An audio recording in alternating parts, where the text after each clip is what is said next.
El mandatario además tuvo palabras para destacar la composición de un Consejo para la Reactivación Educativa, integrada por, entre otras, 21 personas, por la ex candidata presidencial y ex ministra de Educación, Yana Proboste, y el ex ministro de Hacienda del gobierno de Sebastián Piñera, Ignacio Briones, a quien tenemos en contacto a esta hora con toda Latinoamérica a través de DNews. Buenos días, Ignacio. Muy buenos días, Lucía. Gracias por la oportunidad de conversar sobre este tema tan prioritario, tan importante, el más importante a mi juicio. El más importante a su juicio, tema prioritario. En el mundo, lo sabemos, fue un tema durante la pandemia, con frases de algunos gobernantes o jefas de Estado diciendo los colegios son lo último que tiene que cerrar y lo primero que tiene que abrir. Que fue una frase que en algún momento también señaló el presidente Boric cuando ya estaba en esa carrera, ¿no es cierto?, presidencial. Sin embargo, no fue lo que marcaron las decisiones de los colegios, de las instituciones educativas, también las decisiones de parte de algunas organizaciones gremiales, como el Colegio de Profesores, por ejemplo, que impulsaba el cierre de los colegios, lo que generó un gran problema que hoy nos enfrenta a un diagnóstico dramático y delicado de brechas de aprendizaje, de deserción y de ausentismo escolar. Ignacio, usted ha dicho que es el problema más importante. ¿Por qué? Por dos razones principales, ¿no? En primer lugar, porque acá estamos hablando de nada más ni nada menos que el futuro de millones de niños y niñas en Chile. En América Latina, quiero decir que América Latina fue también una de las regiones del mundo donde más tiempo se cerraron las escuelas. Y en el caso chileno, como usted recuerda bien, Chile estuvo entre los países que más tiempo tuvo cerradas sus escuelas, es decir, la máxima de las escuelas tienen que ser las primeras en abrir, las últimas en cerrar. En Chile no se cumplió, y eso lo dijo la UNESCO tempranamente. El ministro de Educación en ese entonces, en el gobierno del presidente Piñera, Raúl Figueroa, impulsó esa máxima, recibió una acusación constitucional, como el mundo al revés, y hubo incluso proyectos de ley que dificultaban la apertura de escuelas, impulsados por la oposición de ese entonces. Entonces, amén de la postura del Colegio de Profesores, que usted bien recuerda, que se opuso sistemáticamente a esta máxima. Pero yo diría, Lucía, es importante que en la etapa en que estamos, la leche derramada está. Es decir, podemos pasar mucho tiempo discutiendo de quién es la culpa y por qué hiciste esto. Yo creo que es muy valioso los arrepentimientos, los mea culpa, como el que hizo el presidente Boric, me parece muy, muy valioso y muy valiente, porque permite avanzar, pero no nos podemos quedar pegados en discutir la responsabilidad de quién fue la culpa. Creo que lo que debería unirnos es reconocer que acá tenemos un verdadero terremoto, porque en Chile al menos, en promedio, los 2 años de la pandemia se perdió un año lectivo completo. En las escuelas municipales, donde están los alumnos más vulnerables, es un 1,3 años completo. Y los colegios particulares pagados, donde están las personas de más recursos y más capital sociocultural, solo 0,4 años. Entonces, además hay una brecha de desigualdad acá, gigantesca, que solo va a acrecentar la que ya tenemos hoy a futuro. Entonces, esto hay que verlo como una emergencia y una prioridad nacional. Insisto, eso es lo que debería movernos, no tanto lo que hicimos ayer, sino que reconocer esta catástrofe y preguntarnos qué vamos a hacer hacia el futuro, porque acá hay un tema de dignidad, asegurar un derecho social que tanto hemos hablado, el de la educación, y se juega el futuro de millones de niños y sus oportunidades y sus proyectos de vida. Entonces, ¿qué más importante que eso? Si usted le quiere poner, y con esto termino, la pata más utilitaria, que también importa, que es la pata económica, claro, esto tiene impacto económico gigantesco. Claro. Conocimiento y un montón de otras materias. En productividad, en menor crecimiento futuro para siempre. Entonces, por donde se le mire, esta cuestión tiene que ser una prioridad número 1, 2, 3, 4, 5. Y claro, estamos tarde, pero más vale tarde que nunca. Yo me alegro que finalmente el gobierno y el presidente Boric en particular haya tomado este tema y lo haya puesto como prioridad, que es lo que tenemos hoy día. Y prioridad como una especie de política de Estado, porque como usted ha señalado, más allá de buscar responsabilidades, lo que se ha buscado es cómo se avanza en este plan de reactivación educativa que incluye la formación de un consejo que es transversal en términos de composición política y también en términos de características de los integrantes, vienen desde la sociedad civil, desde el mundo de la investigación académica, desde el mundo de la política, en su caso como exministro además de un gobierno que es de una tendencia política distinta a la del actual gobierno y que sin embargo ha tenido la posibilidad de acercarse a conversar tanto con el mandatario como con el ministro actual de Educación, ¿no es cierto?, Marcos Ávila, para entregar esta preocupación que surge a partir de diagnósticos que para mí son importantes también de contarle al resto de Latinoamérica cuáles son y por qué se habla de una gravedad. además de los datos en torno a la pérdida de tiempo, de periodo, de años educativos, ¿no es cierto? 1,4, 1 o 0,4 en el caso de los más afortunados, que tuvieron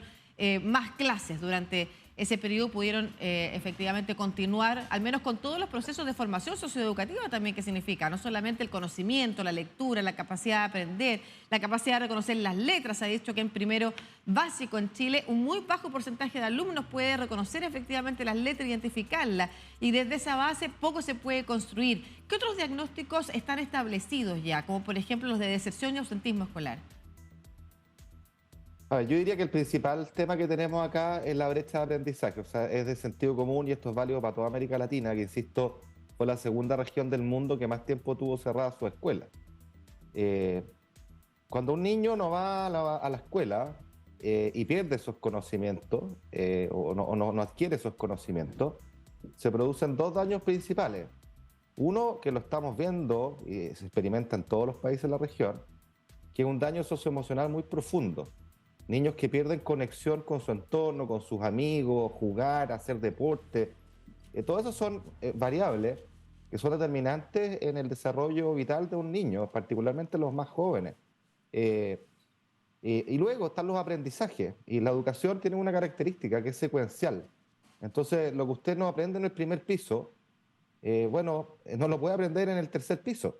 No se puede construir un segundo y un tercer piso si usted no construyó el primer piso, que son las competencias lectoras básicas, las operaciones aritméticas básicas, y por eso que el daño acá es más gravoso para los niños, para los jóvenes más de menor edad, porque esas competencias se forman en los primeros años de vida y después son cada vez más difíciles de formar. Entonces, acá estamos en una carrera contra el tiempo, porque no es como decir, ya perdimos un año, entonces vamos a hacer en los próximos 10 años, voy a inventar un ejemplo, Claro. vamos a hacer un mes más y con eso lo recuperamos. No, es que así no funciona. Entonces acá hay que intervenir de manera temprana, exigente y decidida, con un plan ambicioso, que es lo que al menos yo y muchas otras personas hemos estado empujando en Chile hace muchos meses, yo diría hace más de un año yo que yo estoy metido en esto, he gateteado, he empujado porque veo el drama que esto significa. O sea, acá se juega el futuro de millones de cabros, de mayores de chicos en nuestro país. Ignacio. Sí. ¿Y qué características tiene que tener ese plan ambicioso? Al menos hasta ahora, hemos comentado algunas de las áreas, ¿no es cierto?, que aborda este plan de reactivación, como por ejemplo los tutores, y la creación sin duda de este consejo, que me imagino que trabajará, si usted nos puede explicar un poquito más, de manera más permanente, en nuevas decisiones de políticas que se puedan tomar desde el gobierno. Pero si usted nos pudiera dar la bajada respecto de cuáles son aquellas materias que son urgentes de abordar o de qué manera hay que trabajar rápidamente, cuáles serían esas actividades que sobre todo son las que hay que activar antes que todo. Claro, bueno, esa es parte de la labor de este consejo recientemente creado, que como todo consejo es bienvenido porque señala una prioridad, es transversal, pero también tiene un riesgo, que es el riesgo de todo consejo, que es quedarse en la foto y no ser un entregable. Acá el presidente nos ha pedido un entregable, esa propuesta es bien concreta, con un plazo acotado en abril de este año, y yo espero que trabajemos durísimo para que, escuchando a muchos actores, tengamos propuestas concretas que permitan delinear este plan. A ver, un plan respecto al terremoto y la catástrofe educacional que tenemos, a mi juicio, lo primero que debiera hacer es fijar un objetivo, ¿no? ¿Qué es lo que queremos acá? Y yo diría que el objetivo prioritario es tratar de minimizar los impactos que tuvo el cierre de escuelas en los aprendizajes y en materia socioemocional de los alumnos, complementado con lo que usted señalaba, que es la deserción, que también ha aumentado, pero que es un problema bien estructural, y también el ausentismo que ha ausentado. Creo que son las tres tareas, pero la primera es la fundamental. Eso supone poner a los niños y niñas al centro. Ese debería ser nuestro foco. Lo que estoy diciendo es una obviedad, pero a veces olvidamos esta obviedad y nos preocupamos de otras cosas. Es decir, acá hay que garantizar el derecho a la educación. Nunca más una escuela cerrada, particularmente por razones ajenas a las variables sanitarias. Hay muchas escuelas en nuestro país que se toman, que se ocupan, los niños no pueden ir a clase. Bueno, garanticemos el derecho de los niños a la educación. Tercero, cuando usted tiene una enfermedad tiene que diagnosticarla, tiene que medirla, saber de cuánto es la temperatura.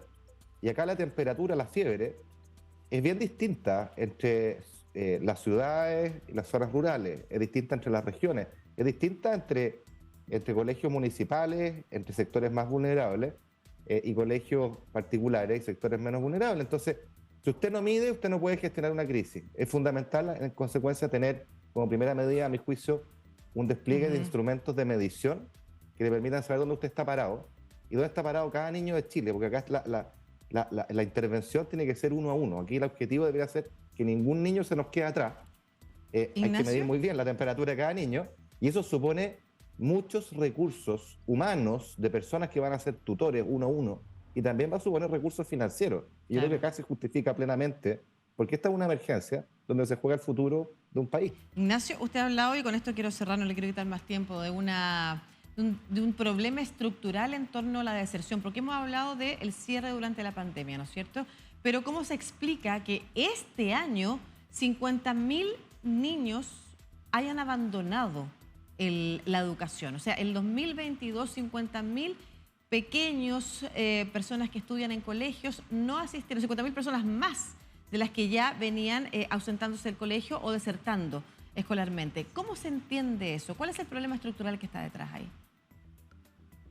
Bueno, hay múltiples causas. Yo no soy experto, hay gente que se ha dedicado años a estudiar esto, porque los 50.000 no es un hecho nuevo. En régimen tradicionalmente hemos tenido 40.000, es decir, había un incremento de 10.000. Y es un problema importante, sin duda. Pues yo invito a que no perdamos la perspectiva. En Chile existen 3,5 millones de alumnos en la educación escolar. Y todos, de alguna manera, sufrieron el cierre de su escuela. Y como yo le decía, el 90% de los alumnos de Chile, o sea, algo así como 3.200.000 alumnos, vivieron su escuela cerrada más de un año. Entonces, es mucha gente, esto es muy grande. Y lo mismo pasa en otros países de la región. Entonces, supone, primero, poner esto como primerísima prioridad. Si no hay prioridad, uno no aborda los temas con la urgencia y la potencia que se necesitan. Segundo, abordarlo en grande, porque este es un problema grande y largo, ¿ah? Y va a requerir muchos recursos, va a requerir el apoyo de muchas personas. No puede ser de trinchera política, precisamente porque es una causa país, no puede ser la discusión tradicional izquierda-derecha. Y supone además, como se planteaba acá en Chile, y yo mismo lo he señalado antes, que esto tenga una épica nacional. O sea, que todos estemos de alguna manera como ciudadanos comprometidos con esta causa. Todos podemos aportar. Acá no lo va a resolver solo los profesores necesitan apoyo.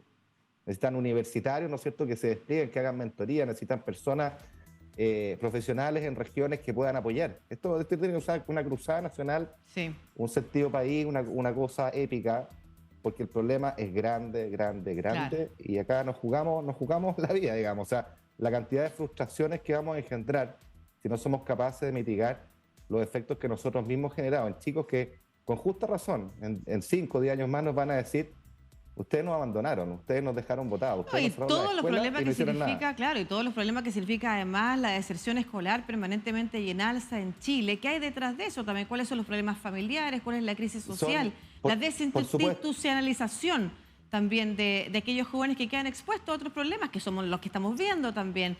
No solamente a trabajo temprano, a la delincuencia, son víctimas de aquellas bandas de narcotráfico cuando ven a niños que están desocupados, sin apoyo, sin cuidado.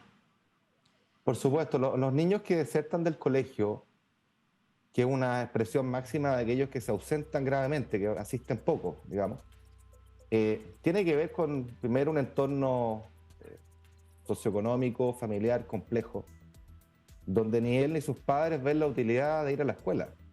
No hay un vínculo, no hay una relación, no hay una comunidad educativa en la cual uno se sienta acogido.